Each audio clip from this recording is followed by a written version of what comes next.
Terrence Crawford is coming in as not a huge underdog, but a underdog for sure in the highly anticipated matchup against him versus Canelo Alvarez, a huge marquee name matchup in boxing, the biggest matchup probably in boxing this year, 100%.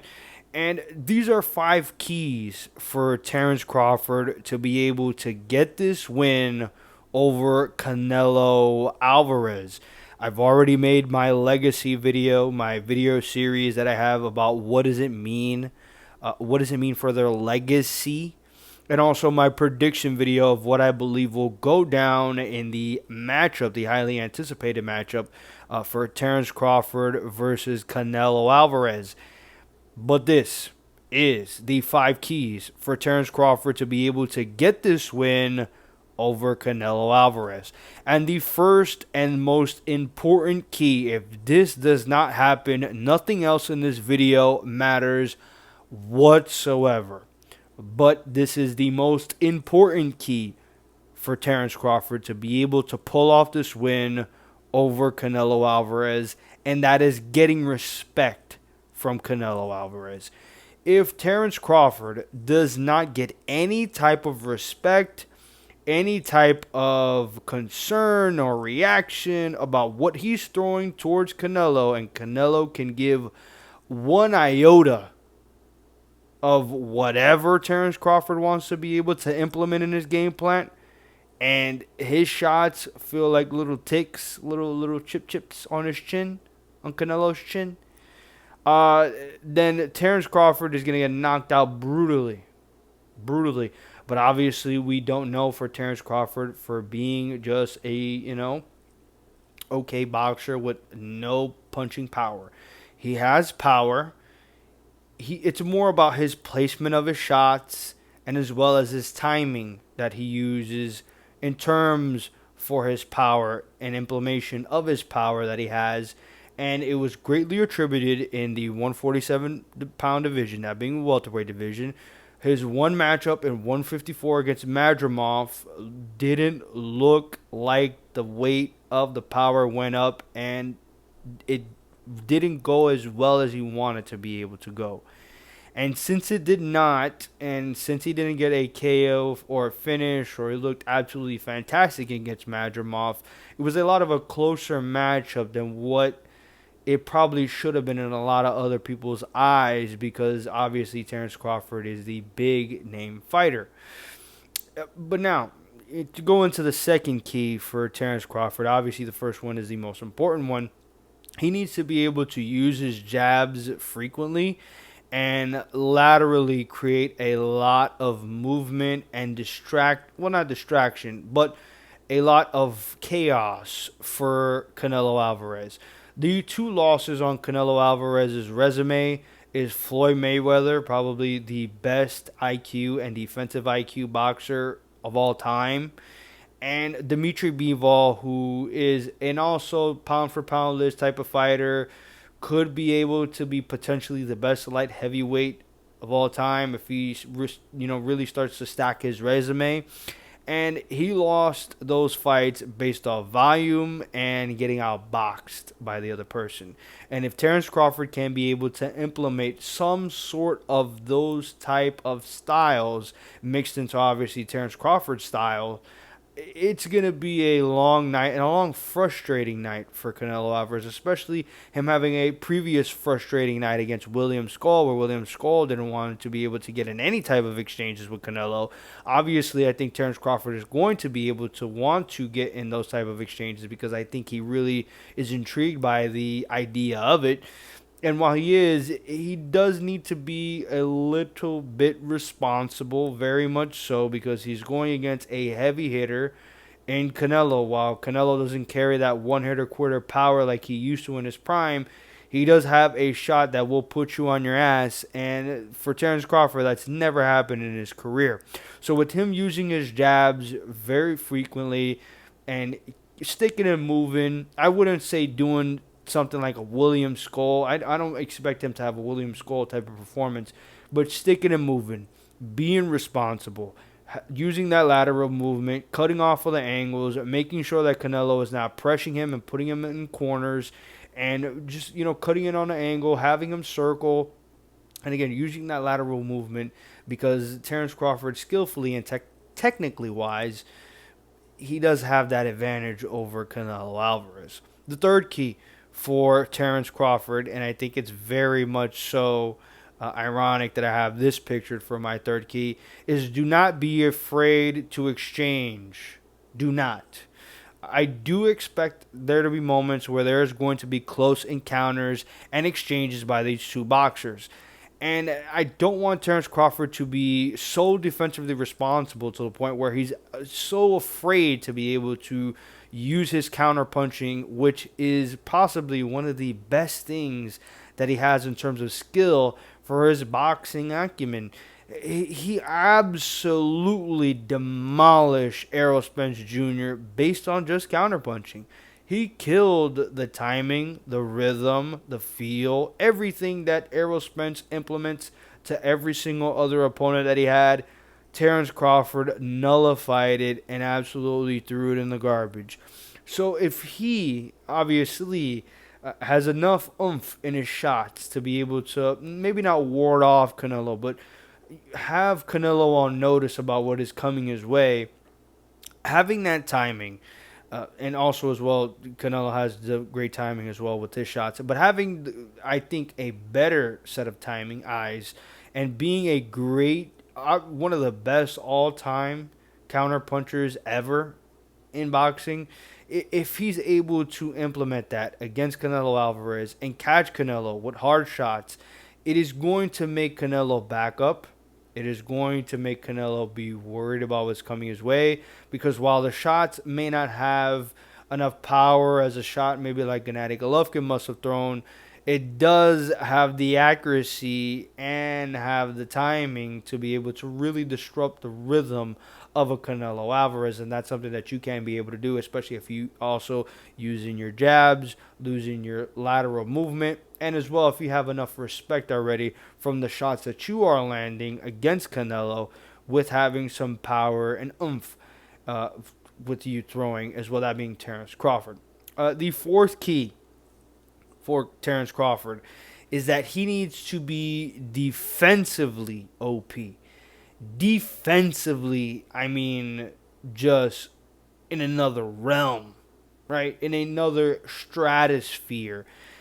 Terrence Crawford at times, he is very defensively responsible and has a great defensive game with his knowledge of the distance and, having great counterpunching, as I explained earlier, one of the keys.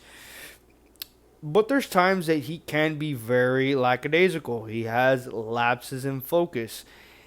There's times where he gets caught with big shots, and he has a pretty good chin. I would say a great chin, not an all-time chin, not a Canelo chin. He can't have. I mean, in that Madrimov fight, he got consistently hit with the right hand over and over again, and that's the first time we've seen Terrence Crawford really have like a lot of swelling on his face, a lot of blood coming out. I mean, you look at the Gamboa fight, that was a long time ago. But looking at the Gamboa fight and some of the power shots that Gamboa was landing, it can be kind of rough. He can be able to get into these war type of situations where he's getting in these crazy exchanges and he's not really worried as much about the guys that are throwing the shots towards him. But while he's not really worried about the shots that are getting shot toward him, he can just defensively leave his hands not at home, be stuck, in a shot where he's maybe shifting or shifting his way to be able to move in from orthodox to southpaw. But defensively, I'm like stuttering all over the place because I'm running a mile a minute as of right now. Defensively, he needs to be on point. I can't imagine him having a lapse and Canelo seeing this disadvantage that Crawford is in and Canelo capitalizing on it and Crawford not getting hurt or wobbled at all. If he gets into an exchange and he's squared up and defensively he's not there, Crawford is more than likely going to hurt him. He's going to wobble him and potentially maybe even get him out of there. So defensively, he needs to be on point. And for the fifth key, which is a mix-up of the fifth key and an X factor that I have for Terrence Crawford.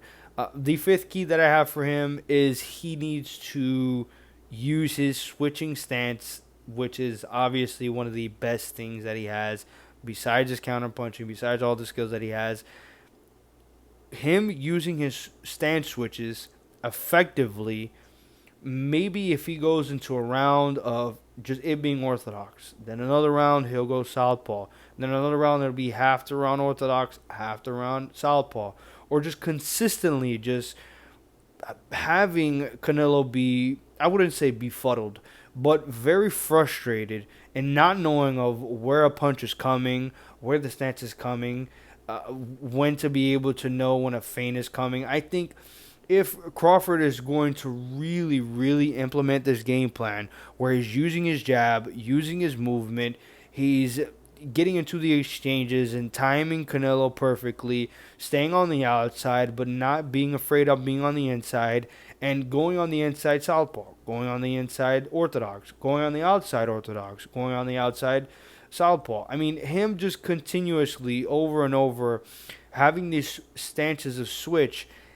and maybe not, doing it so much to the point where it's like every single 5 seconds he's switching his stance. I'm not saying that, but doing it to the point where Canelo is so uncomfortable and frustrated where he's really starting to wing shots that are really, uncomfortable to see Canelo do because he's really not doing that, unconventional, and having Canelo to the point where he's just, I wouldn't say no mas like a Duran, but just getting shown levels and getting taught another boxing lesson like how he did. You can be able to bring up some of the monsters in the past that he has, like against Ford or against Bivol, where he had literally no chance against them. And that potentially can happen against a guy like Terrence Crawford, who is pound for pound the king as of right now in boxing. And if he's able to show off all these skills in terms of the keys that I've given so far with Terrence Crawford to be able to get a win over a guy like Canelo Alvarez, which is an absolute legacy win for him in his career, and probably the last fight in his career if he does get the win over Canelo, it'll be just in another realm.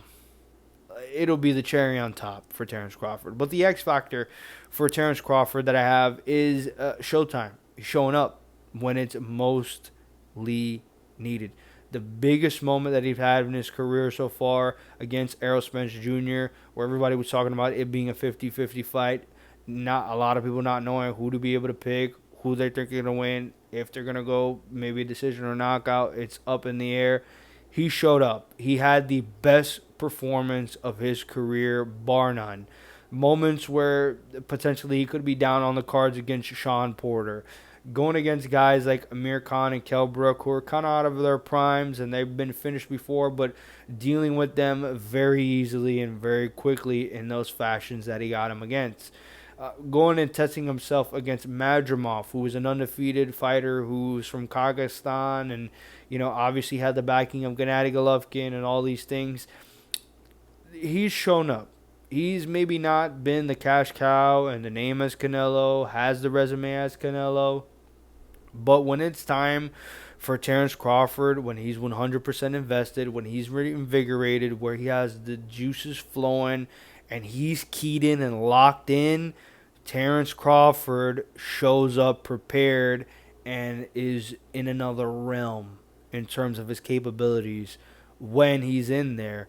And he can be able to do it. If he's on point, like how he was against Errol Spence Jr., against a matchup like Canelo Alvarez, which is very different stylistically, another big, great challenge for himself in his career.